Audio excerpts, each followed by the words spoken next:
Yo le Shkonamina, donc j'espère que vous allez tous et toutes très bien. On se retrouve aujourd'hui dans cette vidéo où vous l'avez tant attendu, comment trouver un job au Japon. Avant de commencer la vidéo, n'oubliez pas de vous abonner, d'activer la petite cloche de notification et surtout de me suivre sur Instagram, Taline no Sekai.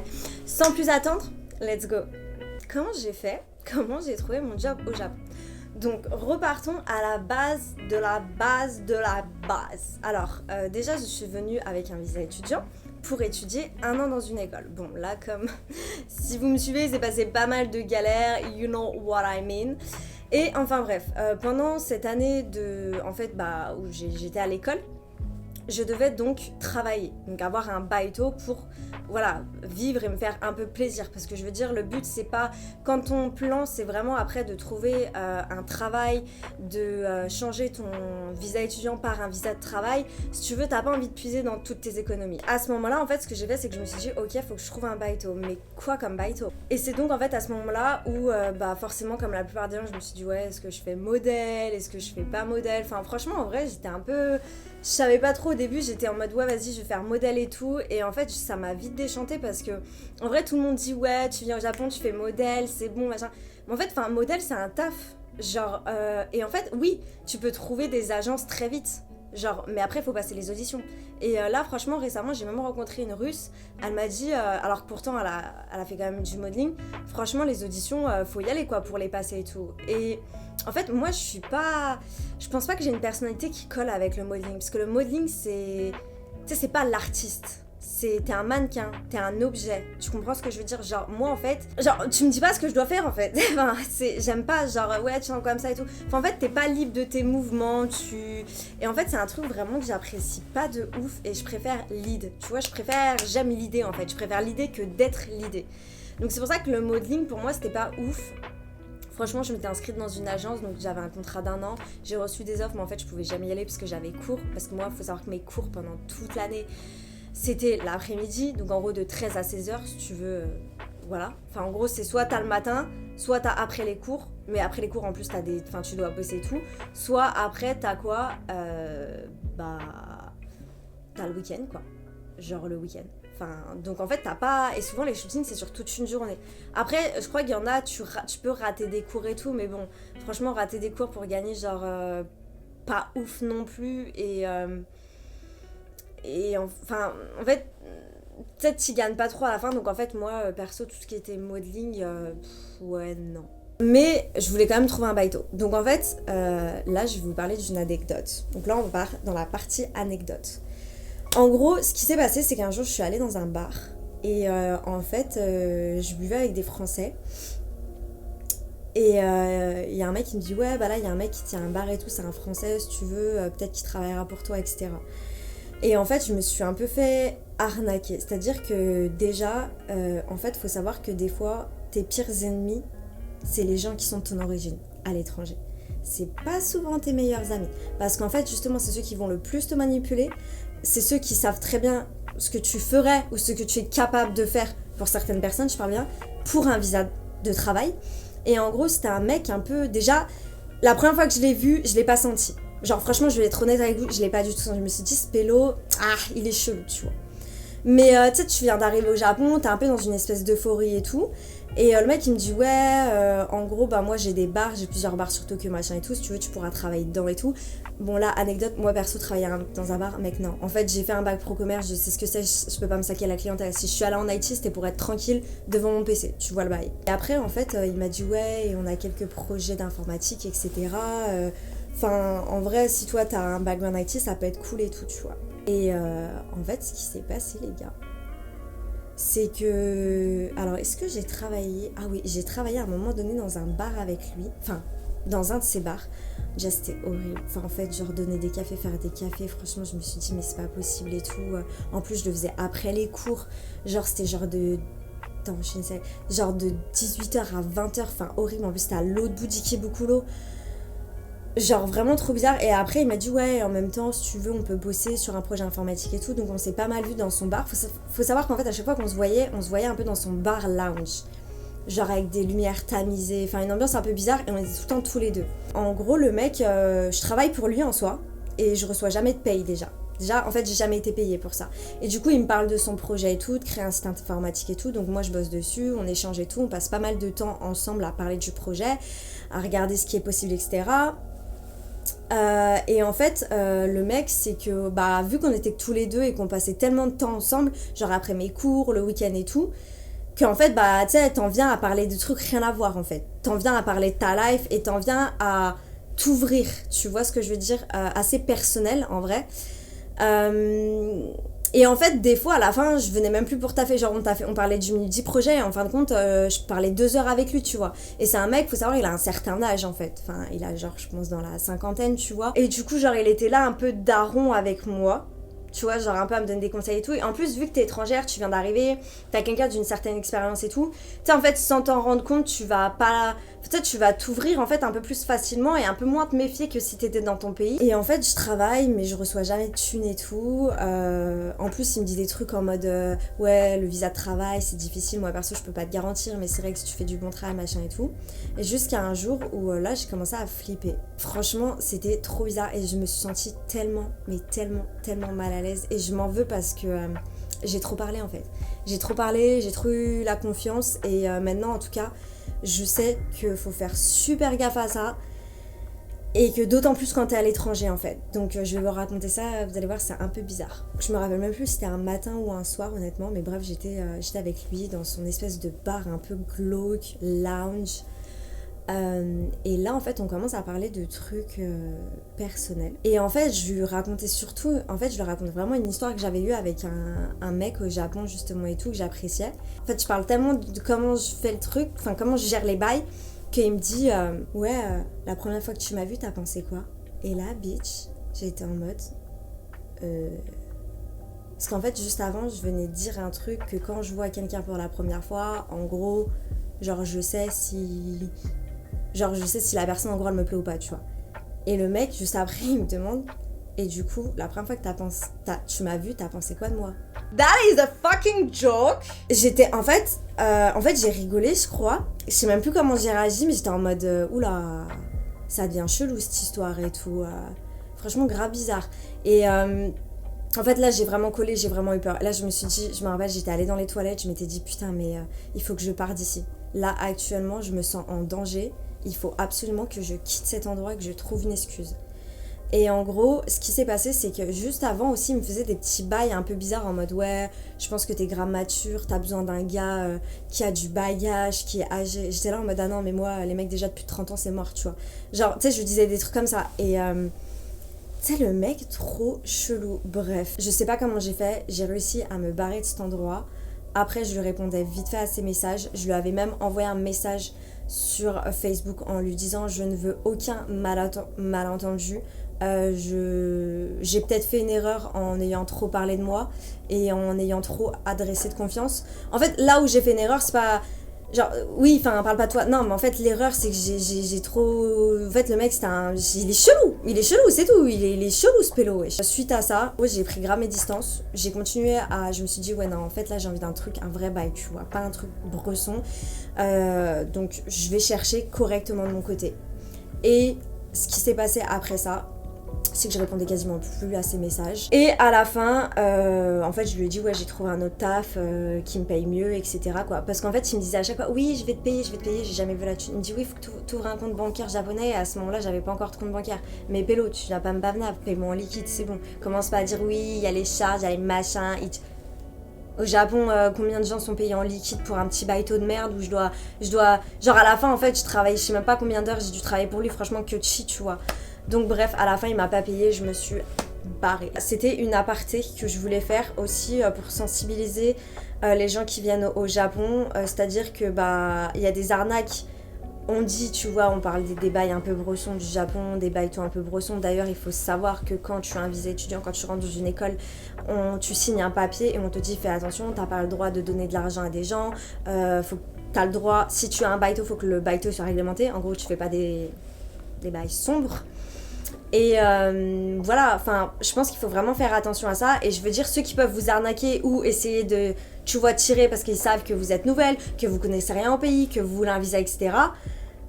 des fois en fait ces gens-là ça va être votre origine en fait, des Français, et justement ils savent que tu vas faire encore plus confiance parce qu'il y a la même langue, parce qu'il y a les bails et tout, tu vois.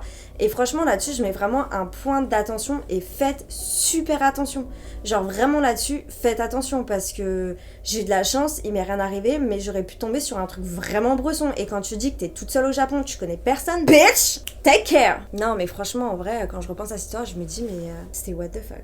Suite à cela, donc j'ai voulu me trouver un vrai job.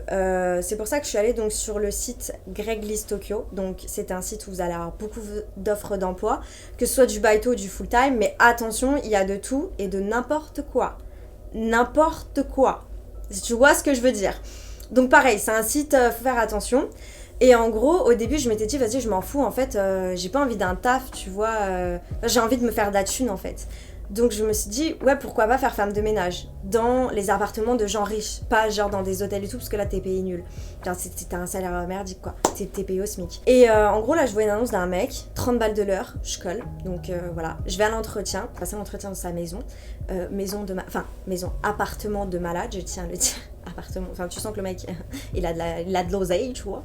Et en gros, j'étais pas la seule, il y avait d'autres personnes, mais alors des personnes avec, totalement différentes. Souvent, c'était des étrangers et pas du tout de filles de mon âge, pas du tout de personnes avec des masters, des trucs comme ça. Et donc là, en fait, il avait préparé la table. Donc, on est toutes rentrées en fait dans l'appartement. On était assises autour de la table. Et après, il avait fait comme un petit buffet pour nous donner à manger et tout. Donc moi, perso, j'ai juste pris une bouteille d'eau, j'ai vérifié qu'elle était bien fermée. Enfin, tu sais, je suis tellement une parano, gars.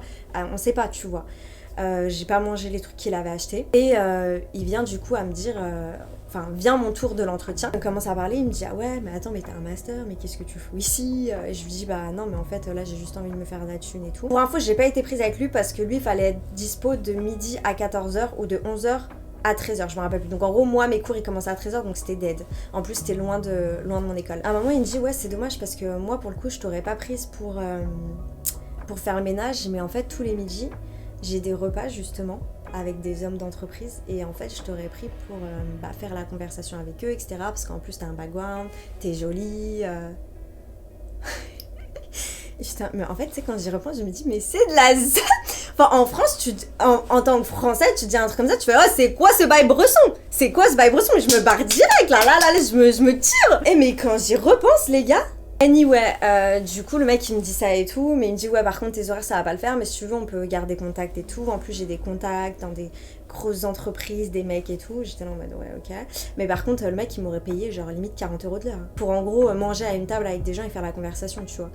Mais j'aime pas ces bails bressons. Je sais qu'il y a plein de meufs qui sont capables de faire ça, etc. Moi honnêtement j'ai trop...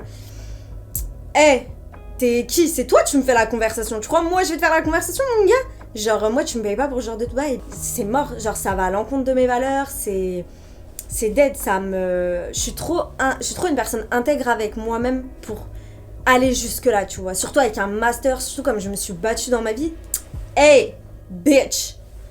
Enfin bref, vous voyez comment ça peut me mettre dans des humeurs ce genre de truc. Anyway, donc en gros avec lui c'était mort, je suis rentrée chez moi et en fin de compte je me dis c'était peut-être une très bonne chose. J'ai continué à chercher justement sur Craigslist. Alors il faut savoir que si vous voulez trouver des baito, vous avez Craigslist, vous avez Indeed, vous avez également Genji Pot.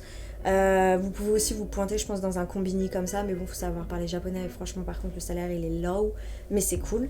Et moi en fait en ce qui me concerne, et je suis tellement heureuse et encore je les remercie encore pour ça, c'est qu'en fait un jour je tombe sur une annonce d'un mec qui dit que voilà on vend des antiquités sur un site internet, je suis français etc. et on recherche quelqu'un pour faire du listing. J'envoie un message à cette personne avec mon CV, elle me répond, on échange en entretien et en fait après on se voit en face à face, on parle du salaire, tu vois, genre on fait les trucs propres parce qu'en plus je lui avais dit voilà moi j'ai eu une expérience, ça s'était un peu mal passé, j'ai jamais eu de paye etc. Il m'a dit non mais là t'auras un contrat etc. On va te renouveler les contrats. Enfin, un truc propre, tu vois, et il me dit, en plus, vu ton background, je pense qu'on peut même faire d'autres choses avec toi. Tu peux nous créer un site internet, refaire le site internet, faire une campagne marketing, etc. Donc, franchement, c'était un couple donc franco-japonais, super agréable, incroyable. Ils m'ont même payé un trip à Kamakura où on y allait tous ensemble pour justement prendre des photos pour le site internet, faire des petites vidéos et tout. Franchement, c'était génial parce que j'ai travaillé avec des gens exceptionnels, gentils, incroyables. Mais en plus de ça, bah, c'était dans mon secteur d'activité de l'IT. Et en même temps, en fait, j'avais un aspect créatif, en fait. Et je pouvais construire des petites vidéos, je prenais des photos, je pouvais donner mon avis, etc. Et franchement, j'ai trouvé ça incroyable. Faut savoir que je travaillais 10 heures par jour, là je viens de compter, 2 heures en fait tous les jours. Et en fait, c'était génial parce que je bossais de chez moi. Donc en fait, je travaillais de 10 heures à midi. Genre que demander le peuple. Je me faisais 600 € par mois. Donc en fait, certes, ça ne payait pas mon loyer.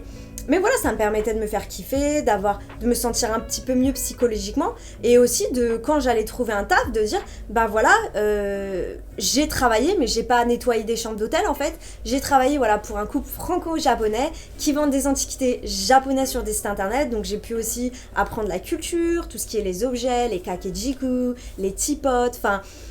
Tu vois, genre, c'est même intéressant en fait. C'était même intéressant aussi à vendre lors d'un entretien après, parce qu'en plus, ça restait dans mon secteur d'activité. J'ai travaillé avec eux de février 2021 à septembre 2021. Septembre ou octobre ? Septembre, il me semble, ouais, septembre 2021. Et franchement... incroyable expérience, comme quoi, vous voyez, j'ai juste envoyé, et je vais vous le dire honnêtement, même mon job actuel, ça a été juste un message sur un site et un feeling avec une personne. Et on peut dire ce qu'on veut, le feeling. Et moi, je me rappellerai toujours que quand je cherchais mon alternance, un jour, j'avais regardé mon manager, je lui avais dit, mais pourquoi tu m'as prise alors que j'ai pas beaucoup d'expérience, t'aurais pu trouver des gens qui développent super bien avec un master. Et il m'a dit, parce que tu vois, quand tu prends quelqu'un, tu l'apprends aussi pour sa personne. En fait, il m'avait toujours dit, les savoir-faire, ça s'apprend. Les savoir-être, tu comprends ce que je veux dire ? Ça s'apprend un peu moins. Et les savoir-être en entreprise, c'est super important. T'as envie de travailler avec une personne qui est agréable, qui est enthousiaste. Enfin, tu comprends ce que je veux dire ? C'est pour ça que c'est aussi important que les compétences techniques, parce que les compétences techniques, en fin de compte, bah, tu bosses et tout le monde peut les apprendre. Donc... c'est aussi important d'avoir un feeling, et c'est souvent ce qui fait qu'on est pris. Faut savoir que même si je travaillais avec cette personne, il y a un moment donné, je pensais pas qu'ils allaient pouvoir me sponsoriser un visa, parce que voilà, c'est une petite entreprise, je veux dire, c'est juste un couple qui font leur bis, tu vois. Donc pour avoir un employé, moi il m'avait toujours dit, c'est pas qu'on le veut pas, mais en fait ton salaire, ça sera pas à la hauteur de tes études en fait. Donc moi, on va dire qu'à partir de vraiment juin, voire même avril, j'ai commencé à chercher un travail en full time. J'ai en fait postulé sur Ganjimpot à 2 offres. J'ai eu 2 entretiens. Un, c'était pour du marketing. Et en fait, lui, tu sais, des fois, la vie, elle fait les bails et ça se fait pas en fait. Et dès le départ, ça commence mal. C'est-à-dire que j'avais l'entretien, je pars à l'heure, le train, la JR Yamanote Line, fonctionne pas. J'envoie un mail à la personne, je lui dis bah je suis en retard. Donc déjà là, t'es en retard à un entretien. En fait, même toi, tu te dis vas-y, c'est que de toute façon ça va être mort, tu vois. Faut savoir que c'était vraiment pour du marketing, un poste de marketing. De moi de base, je suis pas du tout, enfin, j'ai pas envie de faire du marketing. Je suis une meuf de l'IT, pas une meuf du marketing. Et c'est 2 mondes différents, surtout quand t'es une meuf de l'IT, développement, et que t'es derrière ton PC, que t'es juste au calme, tu vois, t'es genre en mode comme ça, tu vois. Je galère à trouver un Uber et tout, j'en appelle, machin, c'était vraiment galère. J'arrive à l'entretien, elle me dit vous êtes en retard. J'ai envie de dire oui, je vous ai envoyé un message, je suis vraiment désolée. Et Yamanote Line était bloquée en fait, je ne pouvais pas la prendre, elle ne fonctionnait pas. Et si tu veux, en fait, je vais pas non plus partir 5 heures à l'avance, parce que peut-être que la Yamanote Line, elle va bloquer. Si elle bloque et que ça se fait pas, ma gueule, c'est que c'est la vie, tu vois, c'est que ça devait... Dans ces cas-là, en fait, ça sert à rien de se remettre la faute de machin, c'est bon, c'est que race, tu vois. Et bref, elle me parle, et en fait, j'avais envie de la frapper. En fait, j'aimais pas du tout. Elle dit en gros oui, donc on aime bien votre CV et tout, mais en fait là va falloir faire un test. En gros, je devais vendre des formations genre à des gens. Genre par exemple bah, à vous, vu que vous êtes ma seule communauté. Genre en gros, je devais vous faire vendre des trucs. Je fais des sponsors et des trucs comme ça, c'est des choses que j'ai testées, c'est des choses que j'apprécie en fait. Je vais jamais vous balancer un truc en mode pigeon, ou t'es pigeon, enfin tu vois ce que je veux dire. Et en gros, elle disait ouais, faut que t'aies au minimum 300 signatures. Je suis sortie d'entretien, j'ai fait bah tes 300 signatures, meuf, tu te les mets où, je pense. Je suis sortie, voilà, j'ai jamais re-signé ces signatures, j'ai même effacé en fait carrément et bloqué le groupe Line qu'ils avaient créé pour ça. Et next. Ensuite, j'ai eu un autre entretien avec une entreprise pour du support. Genre être en call et non, franchement, non. Donc on fait l'entretien, ça se passe bien, mais en fait, tant mieux, j'ai pas été pris, je crois. Je me rappelle plus si c'est moi qui ai dit non ou si c'est l'entreprise qui ai dit non. Enfin, moi, je sais même plus si c'est moi qui ai dit non ou l'entreprise. Tellement que... Non, en fait, c'était mort. Ensuite, là, après ça, je me suis dit... On arrivait vers juillet. J'ai passé mon GLPTN3 que j'ai raté. Gros choc. Gros choc, gros choc, gros choc. Gros coup dur. Surtout quand t'aimes quelque chose et que t'échoues. Et je me suis dit, ok, bon, maintenant, il faut que je donne tout pour les VIE. Donc je postule comme une dingue, je vais sur LinkedIn, je renvoie des messages, genre je trouve le nom des gens du VIE, je vais sur LinkedIn, j'envoie des messages, machin tout, vraiment je fais mon max. Il y a un VIE qui me répond, qui est super intéressé par mon profil. Donc là je fais juste une aparté parce que j'ai oublié de le préciser, c'est quand même important. Le premier entretien en marketing c'était de l'anglais. Le deuxième entretien c'était en anglais mais il y avait une partie en japonais Jiko Shokai que j'avais fait. Et je crois qu'en fait quand j'y pense j'avais même eu un autre entretien aussi pour une autre entreprise qui était par contre full en japonais. Beaucoup plus tôt, mais ouais non, enfin ça avait rien donné de ouf. Et donc en ce qui concerne ce VIE, là on est rentré dans un process de 3 à 4 entretiens qui a duré très longtemps parce que je crois que ça a commencé, si je me souviens bien, de fin juillet à mi-septembre. Il faut savoir que moi j'ai arrêté l'école en octobre, donc en fait je voulais trouver un travail juste après l'école parce qu'aussi là ça devenait chaud niveau de thunes en fait. Ça faisait bientôt 1 an que j'étais au Japon, que j'avais un appartement cher, etc. C'est pour ça qu'entre temps, justement, comme vous le savez, j'avais déménagé dans le petit appartement où j'étais avant. Parce que j'avais trop de stress en fait. Enfin, quand ton but c'est de rester là, de faire un visa de travail, que t'as un background IT et que t'as un master mais que t'as pas le niveau, en plus tu viens de rater ton GLPTN3, t'as pas le niveau N2 et tout le monde quand même dit que bah là sans niveau N2 c'est compliqué de trouver un job au Japon. Franchement, je commençais à être super stressée et j'ai tout donné dans ce VIE. Premier entretien du VIE, nickel, c'était par téléphone, même pas de visio. Je le passe. Ensuite, deuxième entretien, c'était un entretien de japonais. Je le valide. En gros, le mec fallait à peu près un niveau N3. Il m'a dit franchement, je valide ton niveau N3. C'est pour ça qu'en fait, je vous le dis. Le problème, c'est que si déjà vous êtes comme moi, vous n'êtes pas fort dans les examens, genre déjà d'une, vous avez pas de chance. Et en plus de ça, ça vous stresse tellement que vous perdez vos moyens. En fait, ça veut pas dire qu'en vrai ton japonais il est nul, que t'es une merde, ça veut pas dire ça. Parce qu'en fin de compte, regarde, quand tu passes un entretien, que le mec il voit comment tu parles sur le terrain et qu'il dit vas-y c'est bon, ça le fait. Tu te dis, en fait ça m'a aussi fait reprendre un petit peu confiance en mon japonais après cet échec du JLPT. Deuxième entretien, validé. Troisième entretien avec la manager que j'allais avoir au Japon. Donc faut savoir que j'allais être soit basée à Tokyo, soit basée à Osaka. Super bon feeling. Par contre là à la fin de l'entretien elle me fait oui bon là je vais vous faire passer des tests psychotechniques. Et donc là elle a commencé à me poser des calculs en mathématiques. Là le stress est monté fois 8000. J'ai complètement perdu mes moyens. J'étais en mode what? Et en gros elle m'a posé je crois 3 questions. Et sur les 3 j'en ai eu une de faux. Mais sinon on a eu un bon feeling tout le long de l'entretien. Tu vois elle m'a posé des questions pertinentes en mode entre les Japonais et les Européens il y a une grande différence de culture. Comment aujourd'hui tu pourrais manager des Japonais en sachant notre différence. Et elle m'a demandé déjà la différence. Quelle est la différence entre les Européens et les Japonais. Et après elle m'a dit du coup comment tu managerais en fonction de ça en fin de compte. Donc ça pour le coup je trouvais que c'était des questions très pertinentes et franchement j'ai adoré. Et elle m'a dit en fait à la fin de l'entretien ouais donc le dernier entretien tu seras avec la boss d'Espagne. C'est même pas la boss, enfin si je crois je me rappelle plus c'était la boss. Et prépare-toi à des textes psychotechniques. Oh my god il faut que je boive. Donc ce que j'ai fait, j'étais chère des terres je te dis. Et à la fin des entretiens je transpirais gars comme une zeub. Donc ce qui s'est passé, c'est que j'ai acheté sur internet, là, en gros dans Apple Books, un livre de texte psychotechnique. Je me suis tapé tout le livre. Tout le livre. Tous les exercices, je les ai refaits. J'avais faux, je les ai refaits. J'ai travaillé comme une dingue. Et c'est encore une fois dans ces moments que je me dis, mais si en fait, je sais bosser dur. Et c'est juste que, meuf, arrête de mettre dans ton énergie dans ces bails-là, en fait. Mets-les dans des choses qui vont te rendre heureuse dans ta chaîne YouTube, tu vois. Des choses que tu aimes faire en fin de compte. Et là arrive le dernier entretien. Donc déjà gros problème, pas le feeling. Déjà j'avais envie de la frapper. Moi si tu veux il y a un entretien, faut pas être trop rigide, mais faut pas, je suis pas ta pote en fait. Je suis pas... Genre, tu commences pas le meeting, tu commences pas l'entretien en me tutoyant. En fait, tu te prends pour qui? Genre, ok, t'as pas besoin de me vouvoyer, machin et tout, comme si j'étais le président de la République. Mais en fait, ce délire de tutoyer, ça met dans un espèce de bail où toi, du coup, tu sais même plus comment te placer. Genre, non, parce que moi, je te le dis, hein, tu commences à me prendre à la cool, je vais te prendre à la cool. Même si c'est un test pour machin, je m'en bats les couilles. Commence pas à faire tes bails de manipulation. Moi, tu me parles en tu me parles à la zob, je vais te parler à la zob, en fait. C'est pas parce que...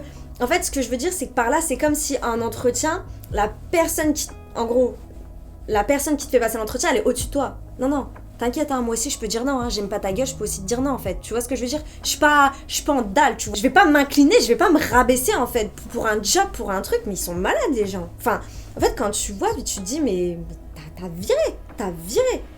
Enfin, tu pisses comme moi, tu vas aux toilettes comme moi, tu tombes malade comme moi, t'es un être humain comme moi, c'est mort. Y a pas de... Tiens, à un moment donné, faut arrêter de mettre les gens sur des piliers, en fait. Hein. J'ai vraiment un truc de la société, ça, qui me... Anyway, je fais une aparté, je m'emporte. Donc déjà, voilà, premier truc, le feeling ne passe pas. Elle me pose des questions, et moi, j'étais préparée au test psychotechnique. Et là, écoutez bien les questions qu'elle m'a posées. Elle m'a posé une question, accrochez-vous, hein. Parce que je tiens à rappeler que j'ai un background IT, développement. J'ai pas un background publicité, marketing. Elle m'a dit, ah ouais, tu connais la marque Evian de l'eau? Je lui dis oui. Elle me dit, tu connais la marque Cristalline? Je lui dis oui. Elle me dit, comment tu expliques cette différence de prix? Et la position, en fait, la position, putain, j'ai même pas les mots. Je lui dis, c'est même pas ma branche d'activité. En plus, c'est une branche d'activité qui me fout la haine, tu vois. C'est tout le bail pour te... Donc ça me fout la haine. Quel est leur positionnement marketing, quoi, en fait? Et alors, je sais pas, j'ai été intelligente, j'ai su répondre. Et après, elle m'a dit, ok, donc maintenant tu fais un speech elevator. En gros, en gros, il y a un problème, je me rappelle plus exactement c'était quoi le problème, mais en gros, il y avait un problème. Elle me dit, ok, maintenant tu fais un pitch elevator, tu montes dans l'ascenseur, tu croises quelqu'un, t'as 30 secondes pour lui expliquer le problème et lui dire comment tu résoudrais du coup cette différence de prix ou comment réduire les coûts justement. Parce que je crois que je devais réduire les coûts de Evian ou Cristalline en speech elevator. Donc déjà, les speech elevator, j'en ai fait qu'une fois dans ma vie, j'ai appris qu'une fois ce que c'était en L3. Merci à notre prof de culture G. Et après ça, faut savoir que c'est souvent demandé en entretien, donc faut savoir se préparer. Alors, genre perso, après j'étais préparée pour ça, mais gars, je suis une meuf de l'IT en fait. Je suis une meuf de l'IT, je suis une meuf qui travaille maintenant avec des clients internes de l'entreprise. Je travaille plus avec des clients externes. Viens pas commencer à me sortir ton bullshit marketing, ton bullshit business qui me fout la haine. Enfin... Je sais que c'est important, que c'est comme ça que tu fais du biz et tout, mais moi, c'est des trucs, ça m'énerve. C'est des bails de focus, c'est des bails... Il n'y a pas d'humain dedans, en fait. Il n'y a pas d'humain. Et en fait, c'est ça qui m'énerve, en fait. C'est sortir de ce que je suis, quoi. Je suis un être humain, tu vois. Et ça m'énerve, en fait. C'est vraiment des trucs, je vous dis, qui me saoulent. Et en gros, j'ai perdu mes moyens. Et après ça, elle m'a posé des calculs. Et des calculs simples, mais j'avais tellement perdu mes moyens que... That's all, quoi. Donc ça s'est fini par un échec. Donc je suis quand même fière de moi parce que j'ai réussi à aller jusqu'au 4e entretien, genre en gros au dernier. Et je pense qu'aussi ce qui a fait peser la balance, c'est que perso, j'avais pas eu feeling. En vrai, pour tout vous dire, après l'entretien, je pensais même dire non s'il me disait oui. Vu le type d'entretien que j'ai eu, honnêtement, même ma sœur, elle a été choquée. Je vous dis, ma sœur, elle a été choquée. À croire, je faisais un entretien dans une entreprise incroyable, genre de ouf. Surtout qu'à la base, c'est une entreprise internationale, mais qui a commencé en start-up. Ouais, ma sœur, elle était même choquée. Elle m'a dit, mais en fait, sois fière de toi, parce que franchement, jusqu'à que t'es arrivée jusqu'au 4e entretien. Et à la fin, moi, j'avais envie de dire non, parce que j'avais pas envie de travailler avec des gens comme ça. En fait, c'est quoi ces genres d'entreprise-là qui... Déjà, la fille, elle arrive, elle me tutoie comme si j'étais sa pote. J'ai envie de dire, vas-y, reste tranquille, reste vite tranquille. À la fin, voilà, même moi, en fait, j'étais prête à dire non. Suite à ça, j'ai été très... franchement, c'était un coup dur. C'était vraiment très, très dur. C'est pour ça aussi que je peux pas m'en vouloir de pas avoir continué ma chaîne YouTube parce que, je veux dire, à un moment donné, t'as tellement de choses émotionnelles, de stress à gérer que tu peux pas. T'as besoin de stabilité, t'as besoin de... Tu vois ce que je veux dire? De respirer. Et à ce moment-là, et je le répète encore une fois, et je vous le dis sincèrement, envoyez les messages. Ça ne coûte rien et ça peut vous changer la vie. Aujourd'hui, je me rends compte que si j'ai trouvé mon travail aujourd'hui, c'est grâce à mon baito. Ils m'ont pris pour mon savoir-faire, mais également pour mon savoir-être. Et du coup, on avait une très bonne relation. Ce qui fait qu'en fait, eux, ils m'envoyaient des fois des liens en mode « Ah, t'as vu dans ce groupe Facebook, t'es dans ce groupe Facebook ?» Parce qu'en fait, c'est un groupe pour les étrangers et ils postent des annonces justement pour trouver du travail, etc. En fait, mais moi ça avant, je le savais pas. C'est-à-dire qu'en fait, s'ils m'avaient jamais dit ça, si je n'avais jamais rencontré ces personnes, si j'avais jamais répondu à cette annonce sur Craigslist de ce couple qui cherchait quelqu'un, voilà, pour faire du listing et tout, ça aurait été dead en fait. J'aurais jamais trouvé ce taf. En fait, je me suis inscrite sur ce groupe Facebook jusqu'au jour où je suis en septembre, je suis démoralisée, je dois arrêter les cours dans un mois normalement. Et là, je vois un mec qui poste un message qui dit voilà, pour une annonce en fait de job réseau. Donc pas du tout ma filière, mais il dit en bas ouais, par contre j'ai d'autres postes dans l'IT. Je réponds au message, il me dit en gros vas-y viens en MP, envoie-moi ton CV. Je lui envoie mon CV, on se call, il me dit qu'il travaille en fait dans une entreprise de consulting. On commence à parler super bien. Le mec, incroyable. Il vient de Lyon. Et il vient de Vénissieux. Il vient de Vénissieux, du terre-terre. Et là, j'étais en mode, mais incroyable, Gadjo. Genre, du coup, en fait, on a sympathisé, on a rigolé. Il y a eu un lien. Et c'est pour ça que je vous dis, mais le réseau, le savoir-être, c'est super important. Et c'est ça qui vous aide. Et c'est ça, en réalité, qui m'a toujours aidé, moi. C'est même pas mon savoir-faire, hein, c'est mon savoir-être. Plus que mon savoir-faire, bien évidemment. Et il me dit ok vas-y, je t'explique les bails, machin et tout. Voilà, en gros je travaille dans une entreprise de consulting et tout, donc en fait on a plusieurs offres, je vais essayer de pousser ton CV. Et là en fait ce qui a été incroyable, c'est qu'à la base mon CV, normalement il n'était pas censé passer parce que dessus j'ai qu'un niveau N3 et que logiquement ceux qui n'ont pas vraiment de niveau N2 ils vont un peu les mettre de côté. En gros tous les matins ou tous les lundis matins, je sais pas quoi, en fait ils font la review de tous les CV, les nouveaux CV, et ils les gèrent ou pas. Et en gros, il me dit, ma manager, elle voulait gérer le tien, mais elle a dit, mais non, regarde, elle a grave de l'expérience, elle a 5 ans d'expérience dans une putain de grande entreprise, elle a un niveau N3, mais elle sait se démerder, machin et tout. Et du coup, ils ont mis mon CV en top de liste. Et là, j'avais grave des offres. Là, en fait, je vous explique et je vous dis, quand vous voulez trouver un taf full time, donc là, je vais parler pour l'IT, je suis désolée, je peux parler que pour l'IT, je vais pas parler d'autres domaines d'activité que je ne connais pas. Les groupes Facebook, entreprises de consulting, type Michael Page aussi, j'avais pas mal postulé, mais il faut savoir que le problème de Michael Page, honnêtement, c'est plus des seniors. Robert Walters, sinon vous avez LinkedIn. Je mettrai de toute façon en lien les sites, voilà, en gros, où vous pouvez trouver du taf. Mais en fin de compte, le meilleur pilier et tu vois, la marche, c'est les boîtes de consulting. Parce qu'elles, en fait, elles vont te faire rentrer dans des entreprises, des grosses entreprises, très vite. Parce qu'il faut savoir que quand tu deviens interne, genre par exemple moi si je devais rentrer interne dans mon entreprise dès le départ, c'est genre 4 entretiens, enfin c'était le même process que les VIE. Que là, quand tu rentres avec des boîtes de consulting, en fait c'est des contrats de 3 mois qu'on te renouvelle à chaque fois. Donc par contre, tu vois, t'as pas la stabilité, donc en gros pendant 3 mois, faut charbonne hard pour en gros que ton entreprise elle te dise ouais tu sais quoi, elle vas-y je vais la garder sur du long terme. Alors après ils peuvent te proposer 2 types de contrats, ce contrat là genre tous les 3 mois ça renouvelle, ou alors direct tu rentres en interne, mais du coup le process est beaucoup plus long et forcément t'as beaucoup plus d'offres sur les 3 mois qui se renouvellent que sur le tu rentres directement, on va dire, on va appeler ça du CDI, même si j'aime pas trop appeler ça parce qu'il n'y a pas vraiment, enfin les types de contrats au Japon, c'est encore un autre bail. En tout, j'ai eu 4 entretiens et j'ai eu grave des offres. Tous les jours, je recevais mais grave des offres. Genre, mon profil était genre incroyable, quoi. Enfin, c'était un truc de ouf. Et là, bim, reprise de confiance en moi. Je me dis, vas-y, on charbonne. Premier entretien avec la première entreprise. Pas trop aimé, pas trop le feeling. Je me suis dit, vas-y, next, je veux pas. Deuxième entretien, franchement, j'avais kiffé. Et le deuxième entretien, c'était pour un contrat long. Parce que moi là-bas je voulais un contrat long, je voulais pas que tous les 3 mois ça me renouvelle, ou alors je voulais une certaine sécurité, genre tu vois, enfin ça veut dire qu'en fait la personne tu bosses 6 mois, genre t'imagines si elle te bavnave, elle te dit vas-y ouais t'inquiète ce sera pour du long terme, et en fait elle te veut juste pour un contrat de 6 mois et après elle te dit ciao, enfin c'est chaud tu vois. Et je voulais aussi une entreprise qui me sponsor mon visa, en sachant qu'en fait le sponsor visa a été fait par l'entreprise de consulting. Deuxième entretien, c'était pour un contrat long. J'ai eu en tout 3 entretiens, mais à un moment donné, ils ont stoppé parce que en fait, à la fin, ils se sont dit on a besoin plus d'un profil senior que junior. Mais franchement, super bonne entreprise. J'avais eu un très bon feeling avec les gens avec qui j'avais passé l'entretien. Il n'y avait pas vraiment de japonais, juste j'avais tapé un Jiko Shokai, mais sinon rien de spé. Et après, j'avais fait une autre entreprise. Bah, le mec, en fait, c'était un Français. Mais c'était trop, j'allais trop faire du technique, et en fait lui il parlait français mais tout le reste de la team elle parlait genre japonais. Du coup il m'a dit le problème c'est que tu pourras pas participer aux réunions, ou alors tu comprendras pas trop et tout. Donc en fait j'allais vraiment être que dans un poste technique, donc à la fin j'ai dit non. Et celui-là pareil c'était pour du 3 mois renouvelable. Et ensuite donc j'ai eu celui où là je suis actuellement, sauf que maintenant je suis passée en contrat interne. Et ce qui s'est passé, c'est que l'entretien s'est plutôt bien passé. En vrai, au début, j'avais pas eu un super feeling avec la dame. Mais après, j'en ai parlé avec la personne du consulting. Elle m'a dit oui, mais en fait, ils ont pas le temps, machin et tout. Enfin, t'inquiète pas. Franchement, fais-moi confiance. J'ai intégré plein de gens, etc. Donc, je me suis dit, bon, vas-y, let's go. Et pendant l'entretien, j'avais dit, ouais, par contre, moi, Gadjo, c'est pas, tu me prends 6 mois, après, ciao. En fait, là, j'ai envie de stabilité. J'ai besoin de stabilité. J'en ai marre de jouer au yo-yo, tu vois. Elle m'a dit, ouais, t'inquiète pas, etc.